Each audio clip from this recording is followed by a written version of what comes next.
क्या हमारे देश में न्याय का गला घोटा जा रहा है? क्या रसूख और रबर स्टैंप के बीच कानून का मजाक उड़ रहा है? आपको लगेगा हम ऐसा क्यों कह रहे हैं? एक जैसा केस, एक ही जज,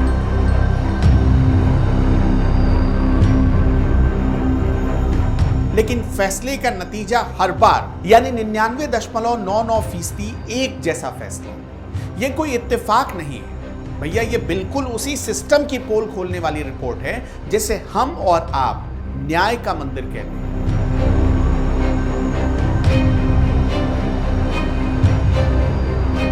इलाहाबाद हाई कोर्ट से जो खबर आई है उसे सुनने के बाद आप हैरान रह जाएंगे। यह उत्तर प्रदेश है, वही उत्तर प्रदेश। यहां एक जस्टिस साहब हैं, नाम है जस्टिस पंकज भाटिया। जस्टिस पंकज भाटिया ने जो किया है वो सुनकर हो सकता है कि न्याय के मंदिर से आपका भरोसा उठने लगे। शायद ये आजाद भारत के इतिहास में सबसे हैरान कर देने वाला मामला है।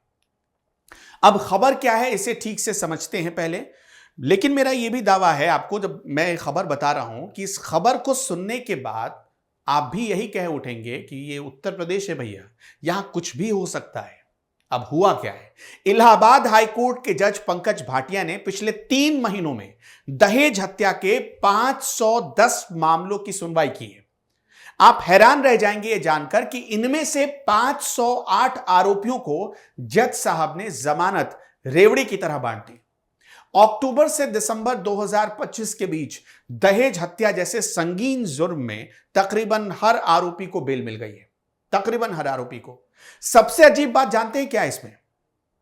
कि हर फैसले की भाषा और जमानत देने की वजह एकदम कार्बन कॉपी है। एक एक शब्द मिल रहे हैं फैसले के। ऐसा लगता है जैसे जज साहब के पास कोई पहले से रेडीमेड फॉर्मेट तैयार रखा गया हो, जिसमें बस नाम पता बदलकर जमानत थमा दी जाती हो।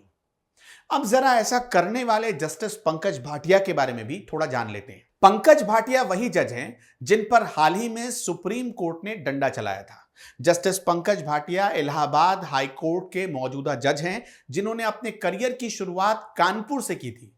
उनका जन्म 15 सितंबर 1966 को हुआ था। उन्होंने अपनी स्कूली शिक्षा सिंधिया स्कूल ग्वालियर से पूरी की और कानून की पढ़ाई कानपुर यूनिवर्सिटी से पूरी की। 1992 में इलाहाबाद हाई कोर्ट में शिफ्ट हुए और 2007 में सुप्रीम कोर्ट और दिल्ली हाई कोर्ट में भी प्रैक्टिस की। नवंबर 2018 में एडिशनल जज बने और 2020 में परमानेंट जज बन गए। अब जरा जस्टिस पंकज भाटिया के जजमेंट को देखिए। श्रावस्ती की एक 28 साल की बेगुनाह महिला की शादी, सिर्फ 2 महीने हुए थे शादी को। 2 महीने बाद उस महिला की मौत हो जाती है। उसकी डेड बॉडी बरामदे में पड़ी मिली और पिता उसके चिल्ला चिल्ला कर कहते रहे कि कार की मांग पूरी ना होने पर उनकी बेटी को ससुराल वालों ने मार डाला। यह मामला निचली अदालत में गया। निचली अदालत ने आरोपियों को जेल भेज दिया, लेकिन जस्टिस पंकज भाटिया ने उन्हें रिहा कर दिया। मतलब निचली अदालत से जब सुनवाई के लिए ये हाई कोर्ट पहुंचा, अपील के लिए हाई कोर्ट पहुंचा, तो जस्टिस पंकज भाटिया ने उन्हें रिहा कर दिया। तब जब मामला हाई कोर्ट से सुप्रीम कोर्ट अपील के लिए गया, सुप्रीम कोर्ट ने तल्ख टिप्पणी करते हुए तब इसे हैरान कर देने वाला फैसला बताया था। सुप्रीम कोर्ट के जस्टिस जेबी पारदीवाला और केवी विश्वनाथन ने साफ पूछा था कि इतने गंभीर अपराध में बेल किस आधार पर दी गई।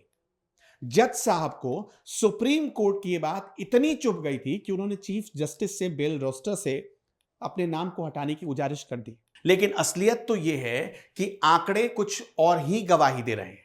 जिन 508 मामलों में बेल दी गई, उनमें शादी की अवधि औसतन 3.5 से 4 साल की थी। भारत का कानून यह कहता है कि शादी के 7 साल के अंदर अगर महिला की संदिग्ध मौत हो जाती है तो इसे दहेज हत्या का मामला माना जाएगा, अगर शिकायत है तो। यहां सबूतों का ढेर था। मतलब जिन 508 लोगों को 8 मामलों में लोगों को जमानत दी गई, वहां सबूतों का ढेर था और केस एकदम पक्का था। मतलब दहेज हत्या का ही केस बन रहा था। फिर भी जज साहब का दिल सिर्फ आरोपियों के लिए पसीजता चला गया। इन 510 केसों में जो उन्होंने 3 महीनों में सुनवाई की, उनकी गहराई में जब आप जाएंगे तो आपका दिमाग और चक्कर खाने लगेगा। 6 मामलों में तो मरने वाली महिलाएं प्रेग्नेंट हो चुकी थी। 340 महिलाओं की मौत फांसी लगने की वजह से हुई थी और 16 का गला घोंटा गया था। 11 मासूमों को जिंदा जलाया गया था और 7 के सिर पर जानलेवा चोट थी। इसके बावजूद जस्टिस पंकज भाटिया ने इनके आरोपियों को बड़े आराम से जेल से रिहा कर दिया। रिपोर्ट यह भी दावा करती है कि 356 आरोपी 1 साल भी जेल में नहीं रहे, कुछ तो महीने भर के अंदर ही सिस्टम का मजाक उड़ाते हुए जेल से बाहर आ गए।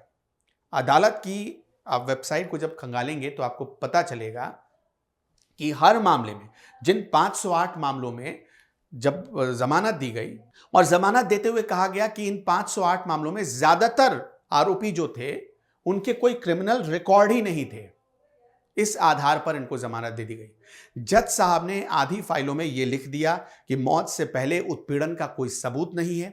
20,000 के मामूली मुचलके पर उन लोगों को रिहा कर दिया गया जिन पर अपनी पत्नियों को मारने का आरोप था। क्या 510 में से सिर्फ 2 केस ही जज साहब को गंभीर लगे?